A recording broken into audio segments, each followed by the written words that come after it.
that black people, we don't understand our American history.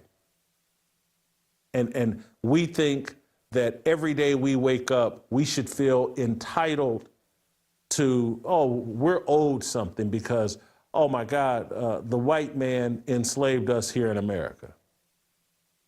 And what I'm about to say, many people will not understand, but it's a fact and it's reality.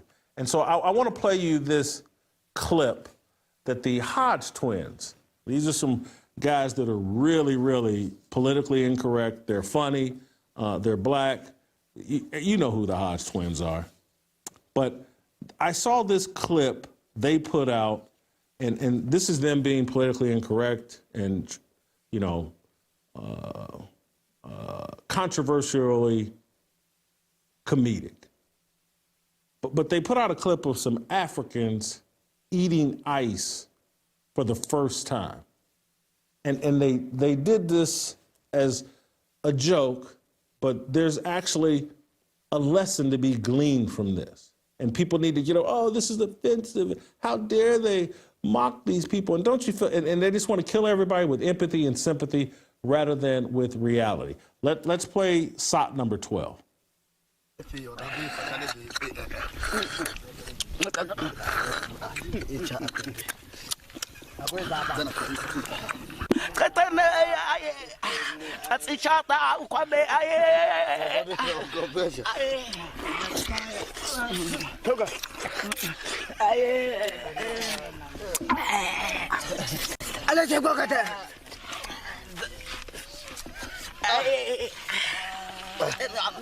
The Hodge twins put this clip out. Let's stop the clip. The Hodge twins put out this clip, and I can't remember what the post was they said, but it was mocking this and basically saying like, hey, these people haven't evolved. And I'm sure there are many people that saw it and said, oh, these sellout, coon, Stephen from Django, how dare they do this? And that wasn't my reaction. My reaction was, thank God my ancestors were on that boat to America.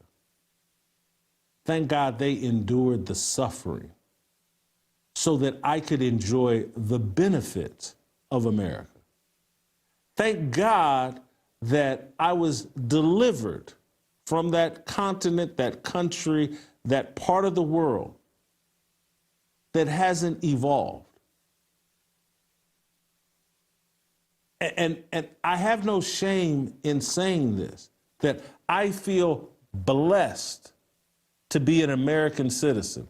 I feel blessed that my ancestors endured the suffering so that I could receive the benefits of Western civilization, Christianity, and the freedom that we all created here in America. And when I say we, I'm talking about white people and black people and the handful of Latinos that were at the founding of this country. And this is the type of conversation that needs to be being had in terms of like, what were the benefits that we, the living, enjoy because of the suffering of our ancestors? And how should we feel about that suffering?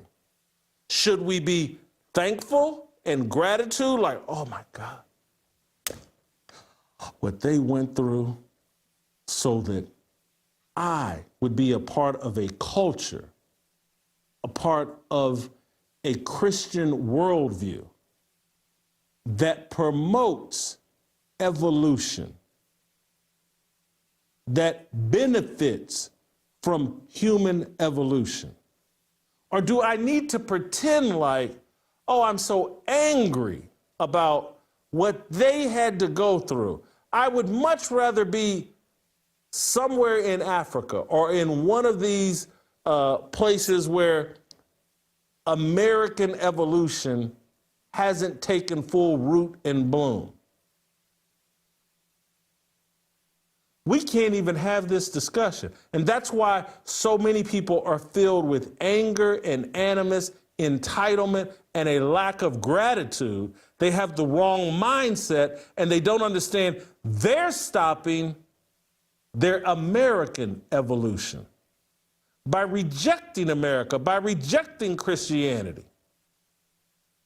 We have to have this conversation. What are the consequences of the lack of gratitude and the entitled victimhood mindset that so many people have adopted, that they could look at this video and not be overwhelmed with, oh, but for the grace of God, there go I. I could be in 2025 or 2019 or whenever this video was shot and enjoying ice for the first time. We don't have a proper understanding of our Black American history or American history. And it's impacted our worldview and our mindset. It's caused us, because we have the wrong point of view, it's caused us to be angry at Christianity and Western civilization. And so while we enjoy the benefits of the suffering of our ancestors, because right now, any Black American is living in the safest, most prosperous, most opportunity-rich place on the planet for a Black person. It's not over there where they're eating ice for the first time. The safest, most opportunity-rich, the most advanced place for Black people is right here in America. And so I'm so thankful for being here in America. And that's just the surface level of the type of nuance and conversation we need to be having. But we also need to be having a conversation about who actually really did own slaves. What percentage of Americans actually owned slaves? Was a Black man, which I believe is historically true, the first person on American soil to own Black slaves? Were there Black people in the 1700s, free, 1800s, that owned Black slaves? We want to pretend like this slavery thing was, oh, every white person in America owned slaves and they all participated in slavery. It's just not true. And a lot of our history we have no understanding of. And so I'm looking at people debate the history of World War II and debate the history of JFK and debate the Epstein files and 9/11 and blah.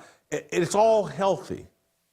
Regardless of what conclusions are drawn, we need to have the conversation so that we can learn from it and not repeat the mistakes of the past. And then I'm looking at us as Black people. We're trapped in a narrative that we're not allowed to question and or discuss. And it's preventing our evolution. It's why we keep making bad decision after bad decision after bad decision. It's why we think government will save us.